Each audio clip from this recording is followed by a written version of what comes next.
Bueno, buenas tardes a todos. Les agradezco a ustedes pues la invitación, a todos los miembros del Semillero de Interés en Cirugía de la Universidad de Antioquia para que participemos pues en el desarrollo de este tema. La idea es que finalizando la charla podamos entender un poco más como qué es lo que pasa, sobre todo fisiopatológicamente, en los pacientes con falla intestinal, para que en una segunda oportunidad, ya que es un tema bastante, digamos, denso, en una segunda oportunidad podamos hablar un poquito sobre lo que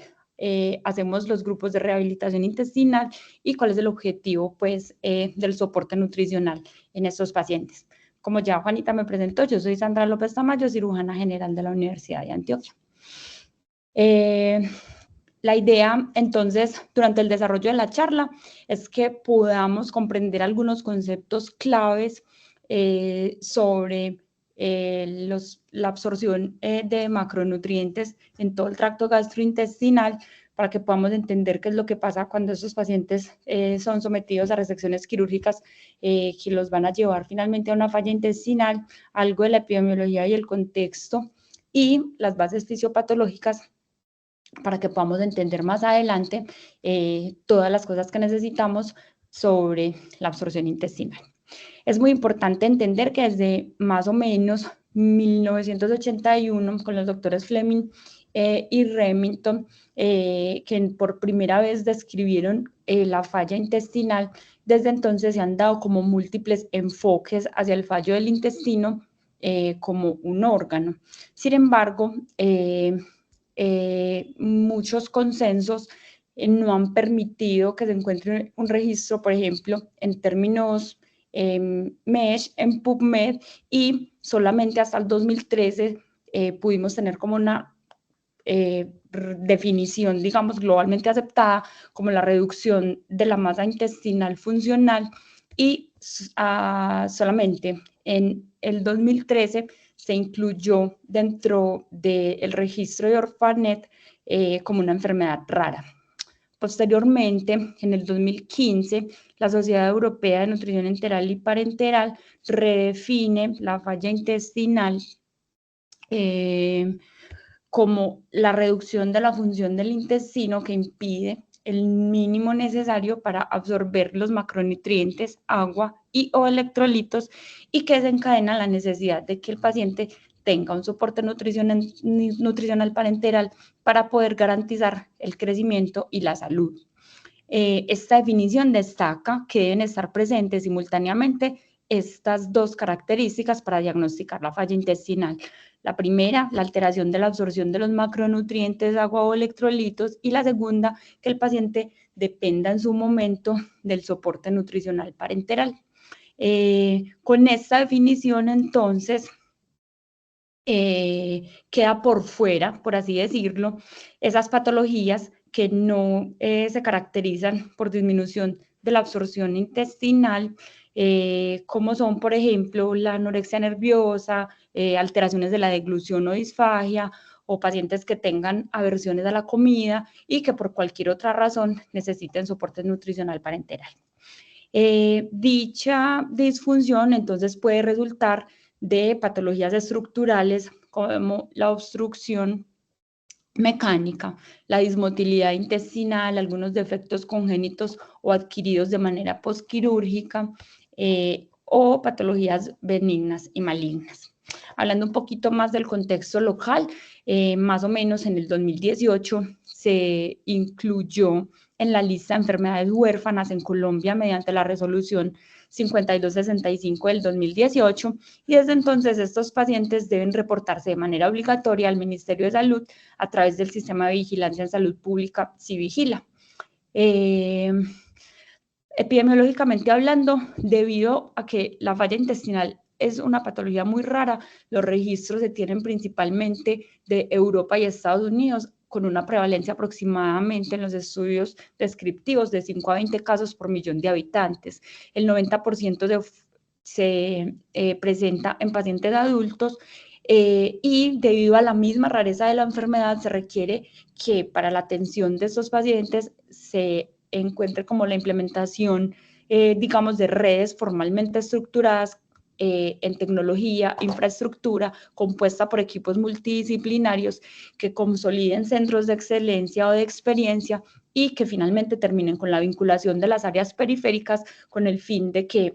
se centralice un poquito la atención de estos pacientes, porque por la misma rareza de la enfermedad va a ser muy difícil que equipos médicos periféricos tengan la experiencia en su manejo. La principal causa de falla intestinal crónica es el intestino corto. Se da cuenta más o menos del 75% de las causas en adultos y el 50% en niños. La supervivencia, por fortuna, a 5 años de estos pacientes con el manejo adecuado es aproximadamente el 80% en adultos y el 90% en los niños cuando es por causa de enfermedades benignas. Más o menos 2/3 de los pacientes logran rehabilitación social y laboral, lo que habla que tienen una buena calidad de vida y la reincorporación a sus actividades cotidianas termina siendo relativamente buena. Y el desmonte del soporte parenteral se logra más o menos del 20 al 50% después de 2 años de establecida la falla intestinal crónica. Hay varias maneras de clasificar la falla intestinal. Digamos que la más popularizada por su aplicación clínica es la clasificación funcional, inicialmente propuesta por Schaffer y sus colaboradores. En esta tenemos que la falla intestinal tipo 1 es una afección aguda de corta duración, generalmente autolimitada y se presenta comúnmente en el contexto perioperatorio o, digamos, asociada como enfermedades críticas. Transcurre en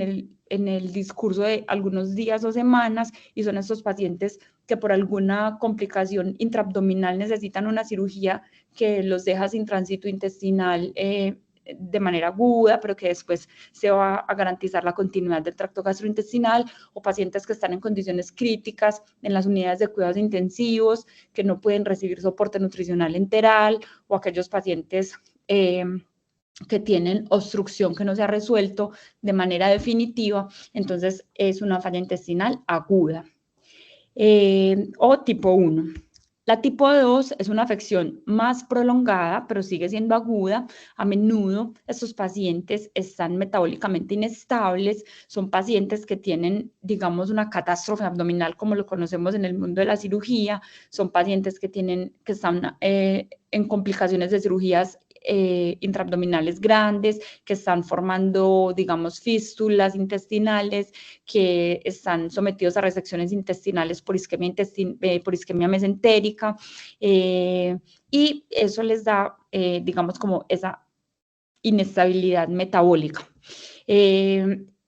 Los pacientes que tienen una falla intestinal aguda prolongada tienen una tasa de rehabilitación más o menos del 40%, y también estos pacientes se pueden presentar como la agudización de una falla intestinal tipo 3, que es la falla intestinal crónica. Es decir, un paciente que tenga una falla intestinal establecida puede tener complicaciones agudas y presentarse como una falla intestinal tipo 2. Y la tipo 3, como ya les venía diciendo, entonces es crónica, es aquellos pacientes que ya están estables metabólicamente y que por meses o años han tenido dependencia al soporte nutricional parenteral.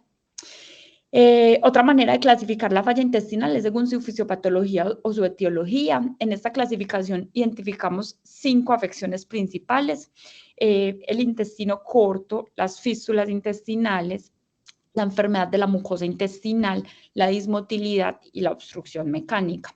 En el caso de las 3 primeras, el intestino corto, las fístulas y la enfermedad de la mucosa intestinal, el mecanismo primario de la falla intestinal es la mala absorción de los alimentos ingeridos. Cuando se produce dismotilidad u obstrucción, entonces el mecanismo primario de la falla intestinal va a ser entonces el ayuno. La clasificación clínica, digamos que se tiene en cuenta por las sociedades científicas popularmente aceptadas en el mundo. Sin embargo, pese a que es una clasificación clínica, no da cuenta de una clasificación de la gravedad de la falla intestinal,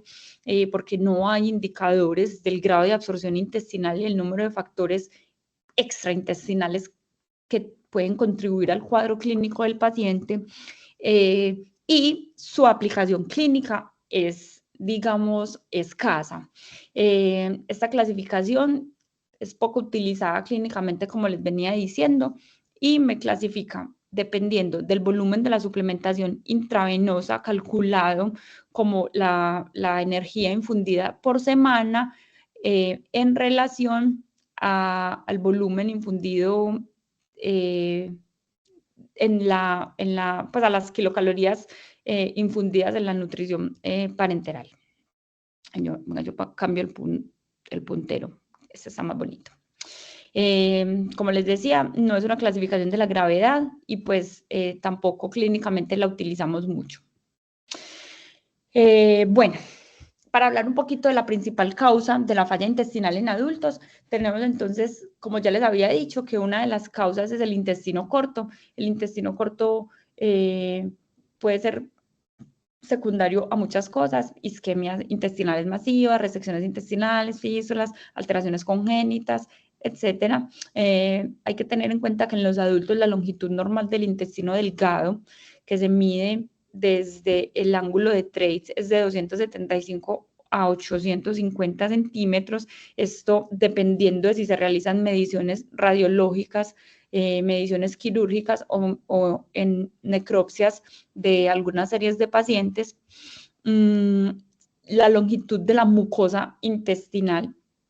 alcanza los 3.000 centímetros cuadrados y la superficie absortiva,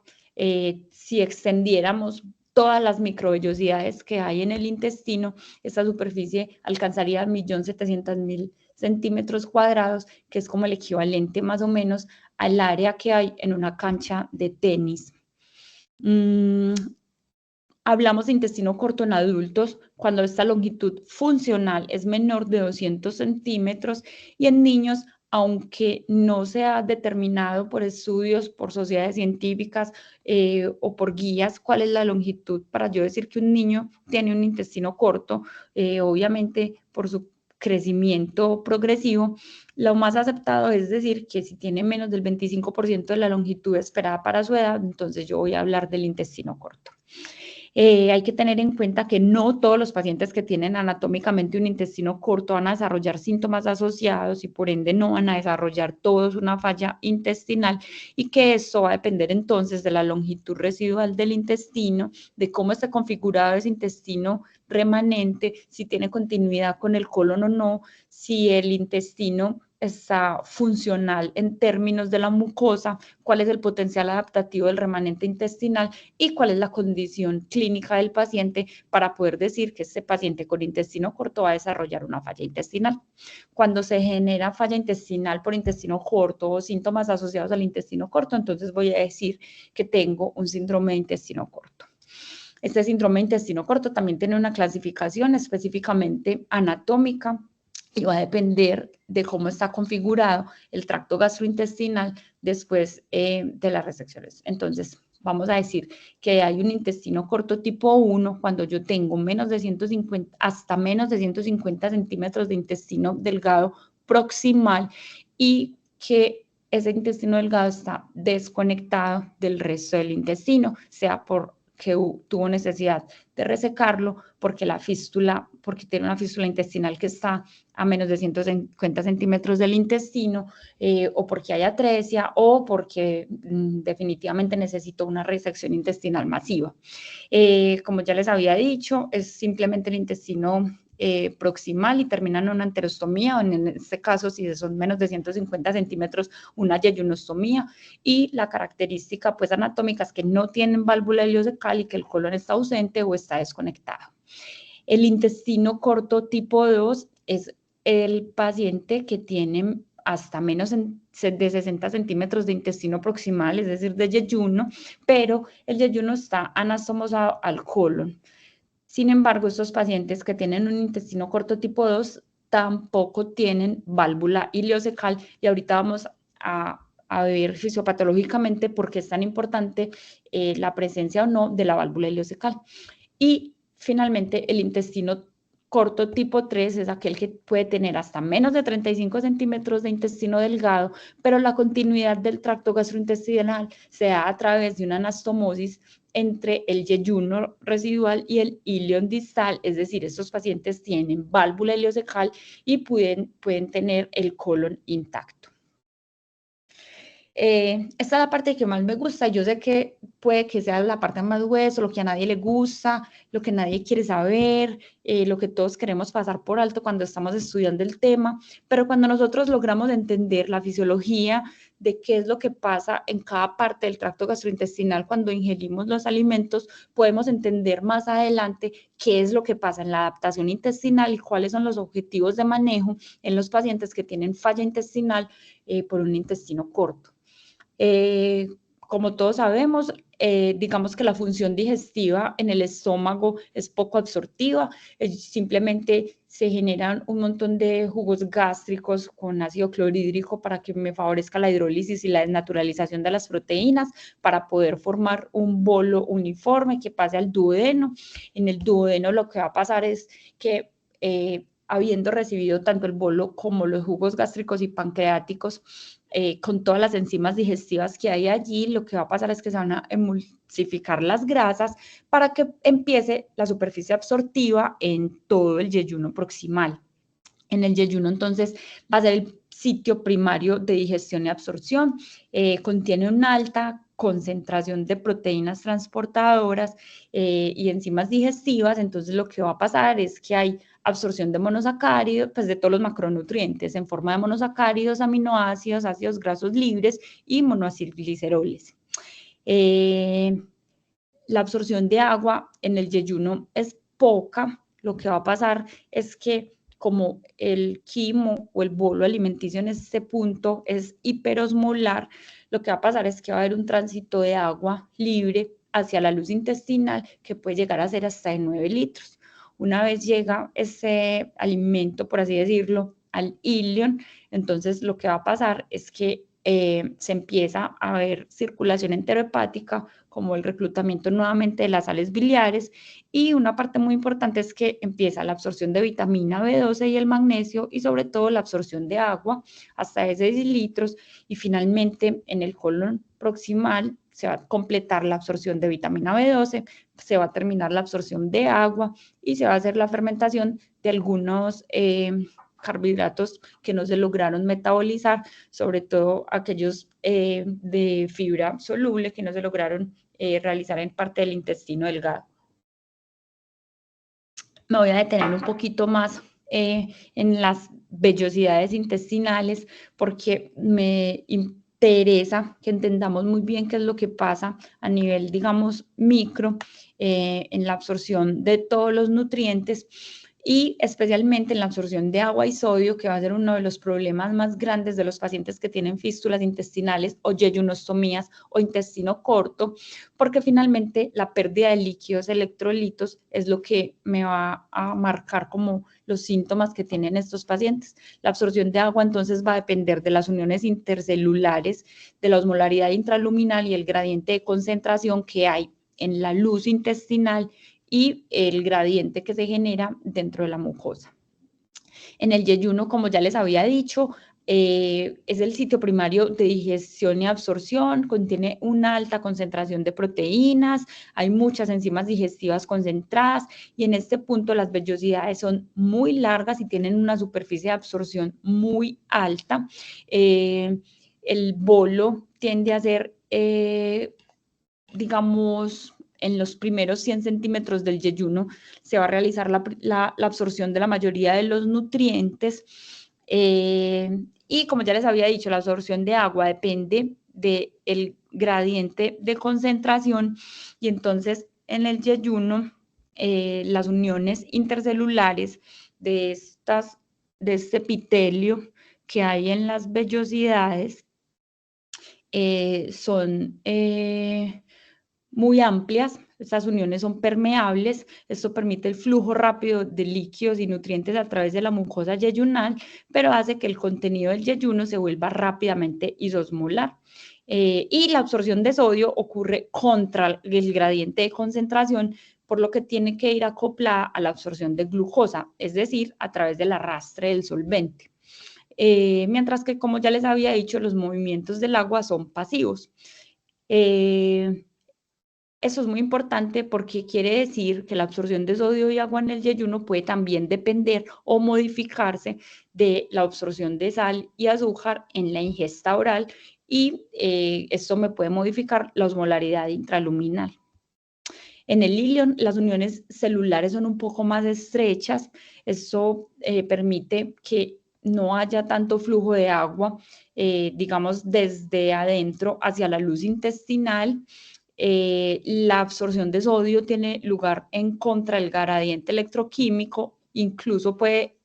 haber absorción de sodio en ausencia de glucosa, y este mecanismo, digamos que combinado con las uniones intercelulares, que son mucho más estrechas, reduce los flujos de agua y sodio y permite que haya una mayor reabsorción de líquidos hasta de 6 litros. Digamos que parece que el flujo de sodio, tanto en el lumen de la luz intestinal como en el plasma y viceversa, es aproximadamente el doble en el yeyuno que en el ilion. Por eso es muy importante tener en cuenta que las uniones celulares en el yeyuno son un poquito más permeables, y sumado esto al flujo de volumen, a las bebidas ingeridas, a la saliva, a la secreción gástrica, al jugo pancreático y a todas las sales biliares, más o menos por todo el intestino delgado, como ya les había dicho, transitan alrededor de 9 litros. De estos, aproximadamente 7 litros son reabsorbidos a través de que va pasando el tránsito intestinal por todo el ilion, y más o menos 2 litros atraviesan la válvula ileocecal y se terminan de absorber en el colon. La capacidad de absorción de agua en el colon puede aumentar drásticamente dependiendo de la cantidad de agua que le llegue, y puede ser, digamos que hasta normalmente absorbe 2 litros, pero en caso de que sea necesario, cuando el flujo de agua es mucho, hasta 6 litros al día. En el colon también hay lugar para la fermentación bacteriana de los carbohidratos no absorbibles, es decir, de las fibras solubles, de las que se originan, como dice acá, los ácidos grasos de cadena corta. Digamos que este último mecanismo por el que el colon contribuye a la absorción de energía intestinal, normalmente en condiciones de un paciente adulto sano, hasta 150 kilocalorías al día, pero puede aumentar hasta 1000 kilocalorías al día en pacientes con malabsorción intestinal. Bueno. Y otra cosa que es muy importante en la fisiopatología de la absorción intestinal y la importancia de tener o no válvula ileocecal es que en el ilion terminal y en el colon proximal se producen todas las hormonas, bueno, no todas, pero sí muchas hormonas gastrointestinales y neuromoduladoras, que son las que van a desempeñar ese papel clave en el control de las secreciones gastrointestinales, la motilidad intestinal y el crecimiento intestinal. ¿Cuáles son esas hormonas? El péptido YY, el enteroglucagón, el péptido similar al glucagón tipo 1 y tipo 2, que son los GLP-2, que lo que van a hacer es regular el vaciamiento gástrico, regular el tránsito intestinal, es decir, lo que conocemos como el freno ileal, y aumenta el flujo sanguíneo esplácnico y mantienen como el trofismo intestinal.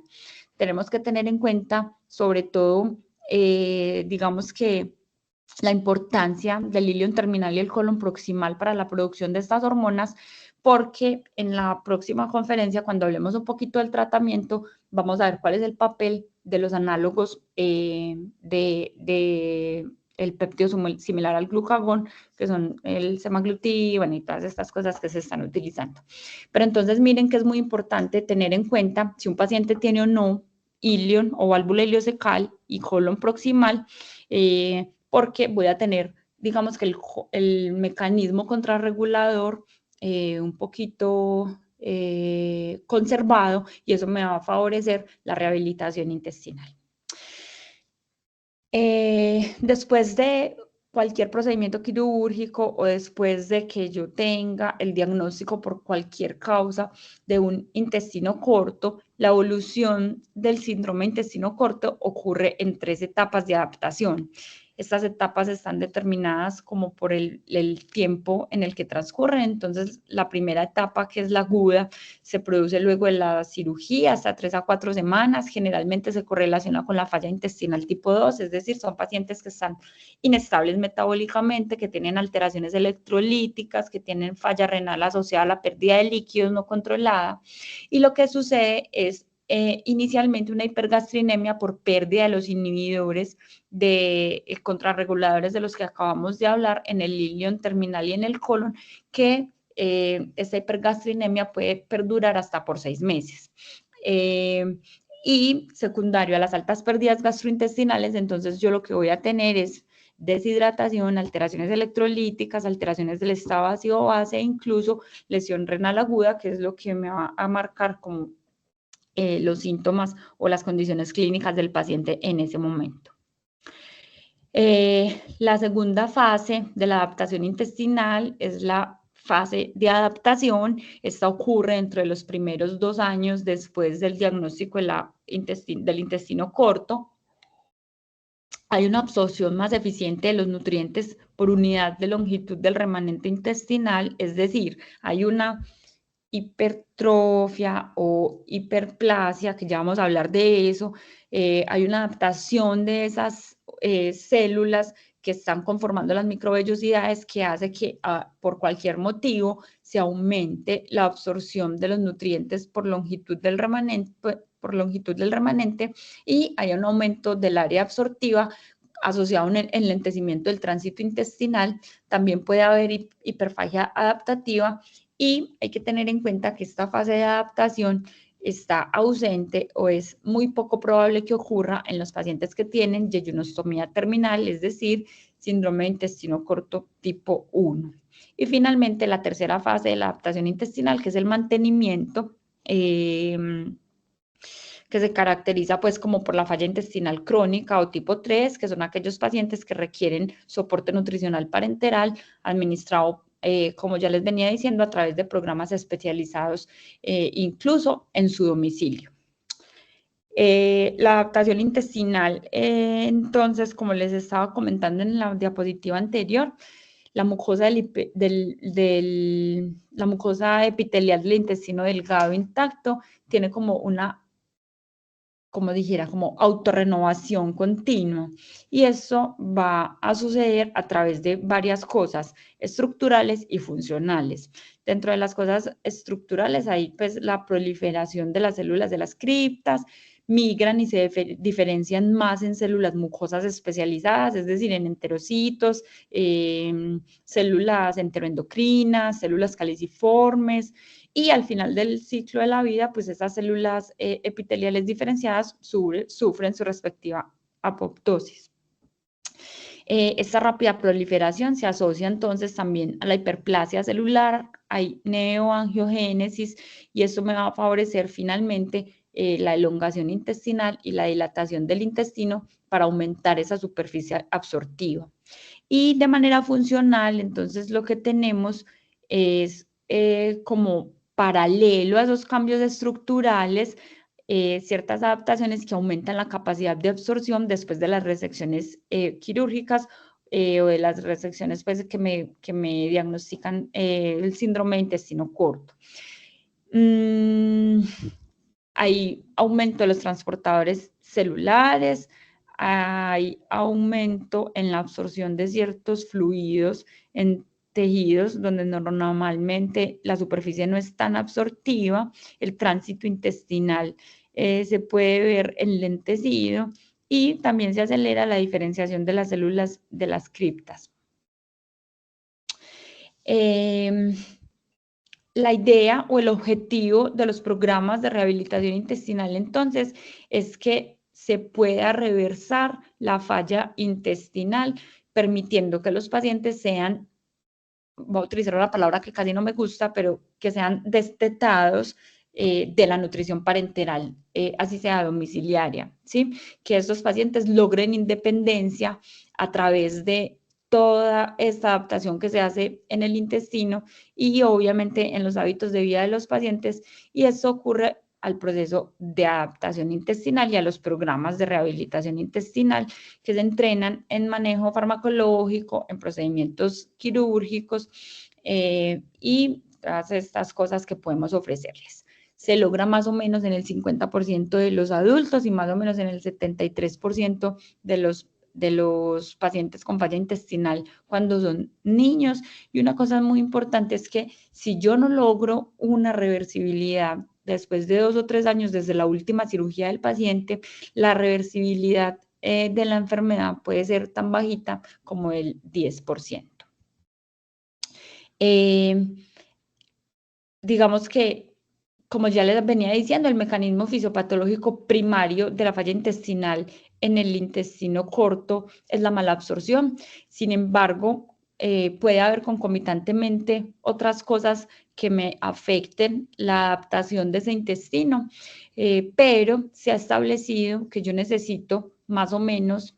bueno, más o menos no, más de 115 centímetros de yeyuno para lograr reversibilidad en los pacientes que tienen un síndrome de intestino corto tipo 1 o una yeyunostomía terminal en la que no tengo ilion y tampoco válvula ileocecal ni colon, que necesito más o menos más de 60 centímetros de intestino delgado en los pacientes con síndrome de intestino corto tipo 2, en los que ya tengo una continuidad del intestino proximal con el colon y que necesito al menos 35 centímetros de intestino proximal cuando la anastomosis o la reconstitución del tracto gastrointestinal se da a través de una anastomosis yeyuno-colónica en la que tengo preservado la válvula ileocecal y el colon. Estos pacientes tienen una ventaja anatómica sobre los otros, sobre los tipo 1 y tipo 2 y la mayor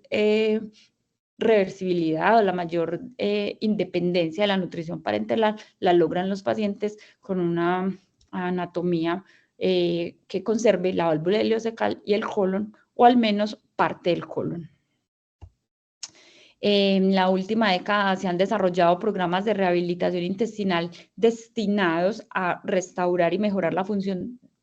intestinal en estos pacientes con síndrome de intestino corto y falla intestinal. Sin embargo, la función del intestino residual es idiosincrática e impredecible. Generalmente, digamos que hay mecanismos fisiopatológicos concomitantes que pueden estar presentes en los pacientes y que esto haga que la función del intestino residual sea, por ejemplo, mala, o que haya pacientes que tengan enfermedades autoinmunes o enfermedades propias, que el intestino remanente tampoco tenga ese potencial de adaptabilidad y que no se pueda determinar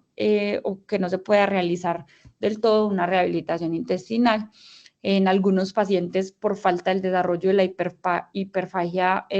compensatoria que se produce, algunos pacientes tienen restricción voluntaria a la ingesta oral que tampoco hace que haya el estímulo enteral para que se pueda garantizar el trofismo intestinal, o que haya una pobre, pese a todos los medicamentos que se le puedan dar y al soporte de líquidos parenterales que se le pueda dar al paciente, no se logre llegar al control de la pérdida de líquidos y el paciente tenga trastornos electrolíticos graves que lo hagan ingresar a una unidad de cuidados intensivos o que lo hagan padecer una enfermedad renal aguda o crónica, y por eso es tan importante los programas de rehabilitación intestinal en centros de excelencia, que es a lo que nos vamos a dedicar a hablar un poquito en la siguiente charla, de qué es lo que hacemos, que hacen en los programas de rehabilitación intestinal, sobre todo en cuanto al manejo farmacológico y al soporte nutricional parenteral. No sé si tengan alguna duda. Hasta aquí la idea era que hiciéramos como un primer acercamiento, como ya lo dijimos desde la primera diapositiva, a qué es lo que pasa, digamos, a nivel celular y a nivel anatómico en los pacientes que tienen falla intestinal, para que nos podamos dedicar en una próxima oportunidad a hablar sobre el manejo de estos pacientes, tanto crónico como el manejo farmacológico quirúrgico en los eventos agudos. Aquí les voy a dejar el QR para que accedan a la carpeta de los documentos que utilizamos base para la bibliografía. Quedo atenta si hay alguna pregunta que podamos resolver en este momento. Y hacerles la invitación para que estemos pendientes a la siguiente conferencia para que hablemos un poquito de rehabilitación intestinal.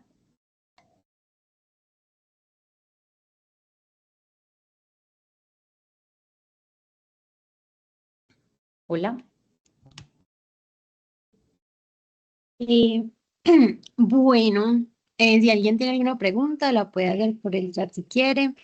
Doctora, muchas gracias. Súper buena la charla, súper interesante, súper necesaria. Listo, es un tema, yo sé que es un poquito difícil, yo sé que nosotros no estamos muy familiarizados, sobre todo, digamos, como médicos generales. Sin embargo,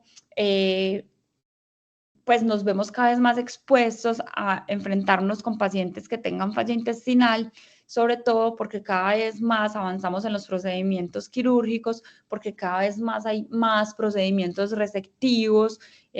porque esos pacientes no están exentos de hacer complicaciones intraabdominales muy dramáticas y pues estamos impactando positivamente en la calidad de vida de estos pacientes, ofreciéndoles tratamiento como desde lo que podemos hacer haciendo centros de excelencia y pues como implementando toda la tecnología que podamos utilizar para que estos pacientes puedan retornar a sus actividades cotidianas. Muchas gracias nuevamente por la invitación. Muchas gracias, doctora. Quedamos atentos a la próxima charla. Y a los participantes los quiero invitar al curso, al segundo curso de cirugía que estamos realizando entre los semilleros de aquí de Antioquia. Está muy chévere. El cronograma está en las cuentas de Instagram, que ahí se ve en la diapositiva. Y muchísimas gracias a todos por su participación. Hasta luego. Que estén muy bien, gracias. Hasta luego, doctora. Gracias.